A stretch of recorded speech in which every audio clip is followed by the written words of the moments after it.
Léa et le défi de grandir sans tétine. Dans un petit village niché entre les collines verdoyantes et les ruisseaux pétillants, vivait une petite fille nommée Léa. Léa était une enfant pleine de vie, avec des yeux pétillants et un sourire lumineux qui pouvait éclairer la journée de n'importe qui. Mais il y avait quelque chose de spécial chez Léa, elle avait une tétine qu'elle adorait. Depuis qu'elle était bébé, la tétine de Léa était son fidèle compagnon. Que ce soit pour s'endormir paisiblement, pour apaiser ses pleurs lorsque quelque chose n'allait pas ou simplement pour se sentir en sécurité, sa tétine était toujours là pour elle. Mais un jour, alors qu'elle jouait avec ses amis au parc, Léa commença à remarquer quelque chose d'étrange. Elle regarda autour d'elle et vit que tous ses amis avaient grandi et qu'ils ne portaient plus de tétine. Une question lui vint à l'esprit, était-il temps pour elle aussi de dire au revoir à sa tétine ?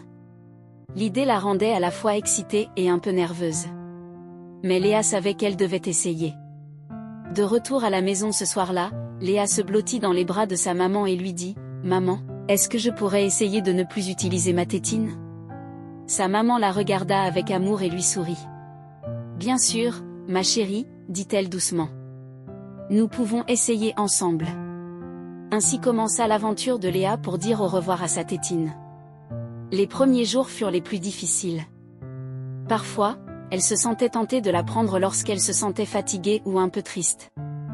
Mais chaque fois, sa maman était là pour la réconforter et lui rappeler pourquoi elle avait décidé d'arrêter. Ensemble, ils créèrent un calendrier spécial où Léa pouvait marquer chaque jour où elle ne prenait pas sa tétine. Pour chaque jour sans tétine, elle recevait une étoile brillante. Léa aimait voir son calendrier se remplir d'étoiles étincelantes. C'était comme si chaque étoile représentait une petite victoire qu'elle remportait.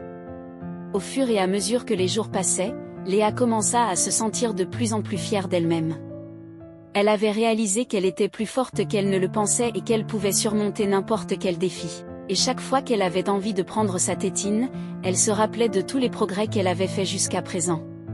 Finalement, après plusieurs semaines, le jour tant attendu arriva. Léa se réveilla un matin et se rendit compte qu'elle n'avait même pas pensé à sa tétine la veille au soir. Elle avait passé toute la nuit sans elle, et elle se sentait bien. Elle courut vers sa maman avec un grand sourire sur le visage. « Maman, maman, devine quoi ?» s'écria-t-elle. « J'ai réussi. J'ai passé toute la nuit sans ma tétine. » Sa maman la prit dans ses bras et lui dit à quel point elle était fière d'elle. Désormais, Léa était une grande fille, sans sa tétine.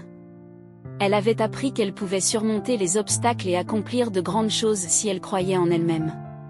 Et même si elle avait parfois envie de sa tétine, elle savait qu'elle n'en avait plus besoin. Et c'est ainsi que Léa continua à grandir et à s'épanouir, prête à affronter tous les défis que la vie lui réservait, sans sa fidèle tétine à ses côtés. Et chaque fois qu'elle se sentait un peu découragée, elle se rappelait de cette aventure et de tout ce qu'elle avait accompli, et cela lui redonnait confiance en elle-même.